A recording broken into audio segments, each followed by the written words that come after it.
the AFC might some of those bottom teams might be flexing their muscle a little bit, as did the Colts on Sunday Night Football. Watch out. Beating the 49ers 30-18, and we're going to give some love. Robin Hood Xavier Rhodes walked off pregame warmups because he aggravated that calf injury. We saw it during the telecast, left the game in the first half too, but finished with 4 tackles, a couple pass breakups, and had that huge second half interception. The Colts, this is what they do, and we saw it with their guy Darius Leonard. I mean, they're just around the ball. They're perhaps the top team at taking the ball away. I think they are.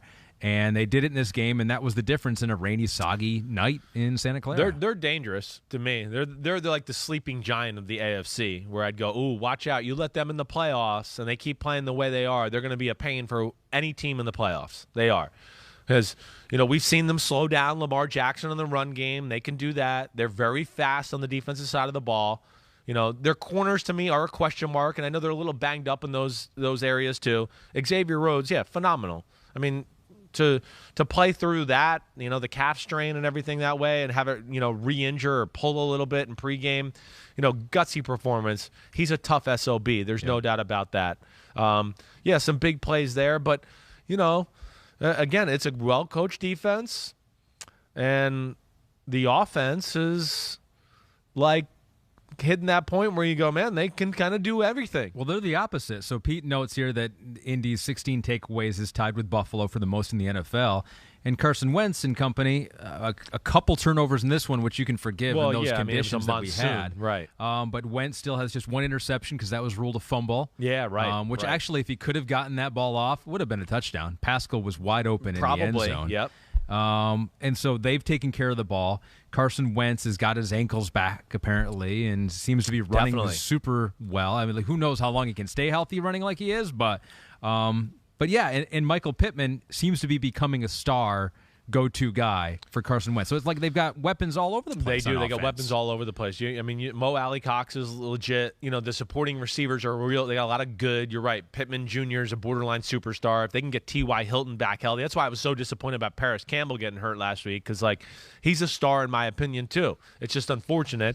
But either way, they've found their groove. You see now they can run the ball. They're getting better every week at doing that. Carson Wentz obviously more comfortable. Last night's a hard, gauge of clean offensive football. I know that. But, hey, the one thing that was different about them, I mean, first off, they could do something on third down, which the 49ers could not. The Colts make you defend the whole field. Like we talk about good teams all the time. Oh, we got to worry about Quentin Nelson, the run game with Jonathan Taylor. Oh, man. Okay, wait, they got good ways to throw quick passes and do that. Oh, you want to play one-on-one? We'll throw the ball down the field. I mean, again, the stats are going to lie about this game. Yeah, Indy had 295 yards to 49ers 280. Mm-hmm. Indy was 6 for 14 on third downs. San Francisco was 1 for 11. And there was 100 yards in pass interference by the 49ers. Yes. You got to add that onto the stats. Those were huge plays because they were willing to go, you know what?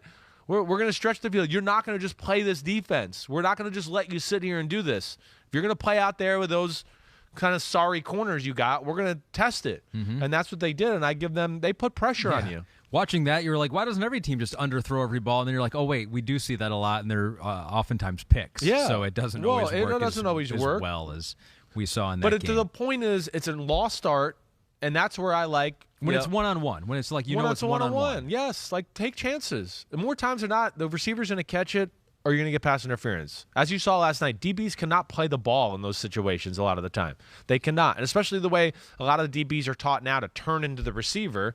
They turn in, they don't know where the ball is. So then it's like, oh, the ball's still 8 yards away. You turned into him and hit him, and it's pass interference. All right, we gotta look at the other side of it here. Yeah. Rough times for your boy Kyle and San Francisco. It is rough. Burn Unit says, self-scout your boy Kyle Shanahan. WTF is wrong with his play calling this year. Are you sure Jimmy gives the team the best chance to win? Face with raised eyebrow.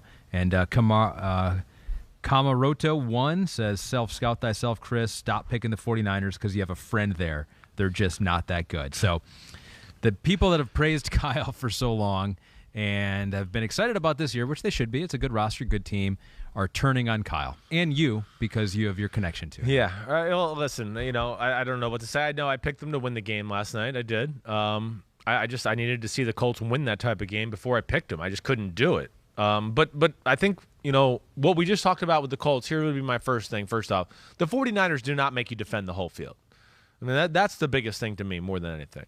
You don't even have to worry about, playing defense outside the numbers. You don't. They don't ever throw it out there. They never play our guy's better than your guy. We're going to just throw a 15-yard comeback. Our guy's better than your guy. We're going to run Michael Pittman on a deep go route and just throw it up to him. They never do that. I don't know why. That bothers me about them. And they have one guy they think is better, Debo. Well, Debo. Yet they don't throw those type of balls to him. It's always, over the middle, and he's running like his ass is on fire through a bunch of people. And, of course, that leads to interceptions and issues because the ball's always over the middle in San Francisco.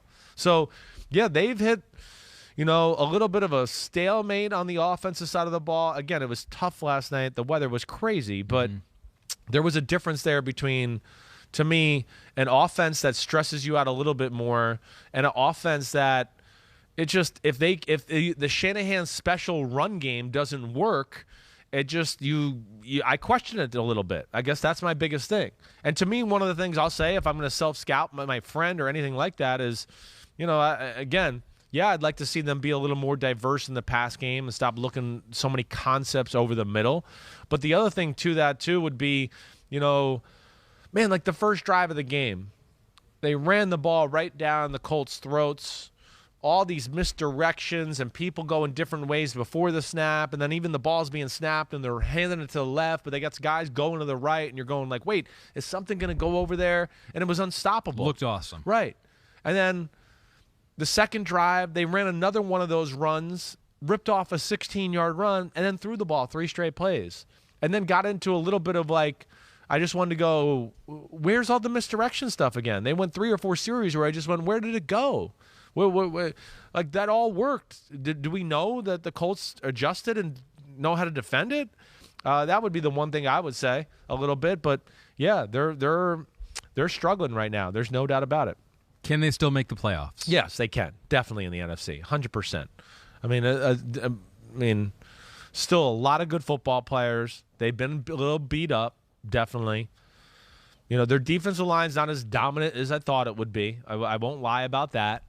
The corners are an issue, and the offense just hasn't quite found its groove or been as dominant as we've seen with years past with Shanahan at the helm. Yeah, some questions in Santa Clara and San Francisco right now for the 49ers. Colts getting on the It's hard to be really way. good too when you can't stay on the field on third down. Yep. That to me is where Jimmy's not a great third down quarterback. And if the play isn't delivered for him by Shanahan, he's not going to make the play. And he doesn't throw the ball down the field good enough and doesn't throw the ball with enough power outside the numbers, let alone I don't think Shanahan needs to encourage it a little bit too and force it. And that to me is where the 49ers fall into a problem a little bit right now. It's put a lot of people between the hashes, and they're going to have a hard time moving the ball. And he was asked after the game, is Jimmy going to start next week? And he goes, I guess so. So I think they don't know. I saw that they don't quote, know when, so yeah, that's not they don't exactly know the health of right. Trey Lance, and right. I mean Jimmy wasn't, I don't think 100% in this game either. No, so definitely not. Got some questions to be answered for the 49ers. Hi, I'm Mike Tirico, and thanks for watching. Make sure to hit subscribe for the latest news and highlights from NBC Sports.